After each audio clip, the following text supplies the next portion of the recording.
Había una vez dos monjes, uno joven e impetuoso, y otro mayor, sabio y silencioso. Ambos pertenecían a una orden espiritual muy estricta, donde los votos de castidad eran casi sagrados. No solo se abstenían de todo contacto físico, sino que evitaban incluso cruzar palabras innecesarias con cualquier mujer. Para ellos, la pureza era una disciplina del cuerpo, pero también, y sobre todo, de la mente. Una mañana, después de una ceremonia de recogimiento en el monasterio, fueron enviados a pie a otro templo lejano, cruzando montañas, bosques y ríos. Caminaban en silencio, como lo hacían siempre, practicando la atención plena con cada paso. Cada piedra del camino, cada sonido del viento, era parte de su meditación.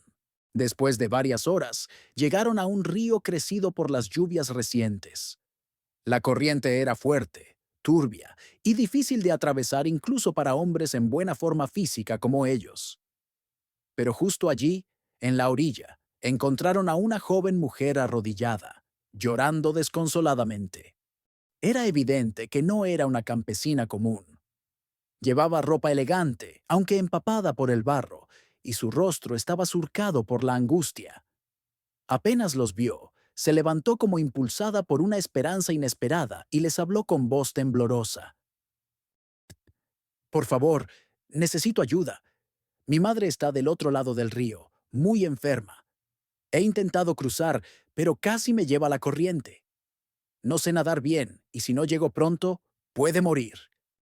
El monje joven dio un paso atrás instintivamente, incómodo con su cercanía. Lo siento mucho, hermana, pero no podemos ayudarte. Nuestro voto de castidad nos prohíbe tocar a una mujer. Incluso un simple contacto físico sería una falta grave. Que la paz sea contigo. Pero el monje mayor no dijo nada. La observó por un momento, con compasión y serenidad.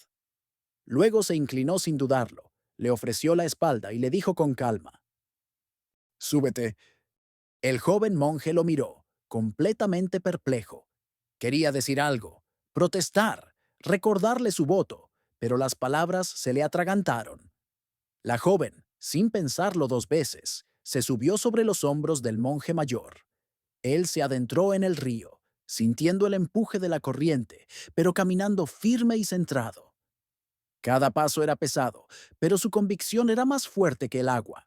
El monje joven cruzó también, luchando contra el impulso de mirar demasiado a la joven o al anciano. Llegaron al otro lado, empapados pero a salvo. La mujer bajó agradecida e intentó abrazar al monje mayor, llorando de emoción.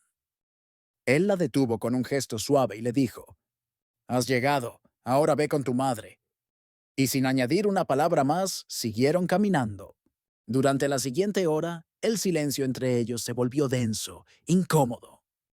El monje joven iba visiblemente alterado. Miraba al suelo, apretaba los puños, suspiraba con rabia contenida. Finalmente, incapaz de sostener más su incomodidad, estalló. «No entiendo cómo pudiste hacer eso. ¿Cómo tuviste el descaro de romper nuestro voto? Llevamos años entrenando la mente y el cuerpo, renunciando al deseo, al contacto, a todo. ¿Y tú simplemente la cargas como si nada?». El monje mayor lo miró con ternura, sin juicio, y le respondió: «Hermano, yo cargué a esa joven solo durante 2 minutos. Crucé el río, la ayudé y la solté. Pero tú la llevas cargando en tu mente desde hace más de una hora.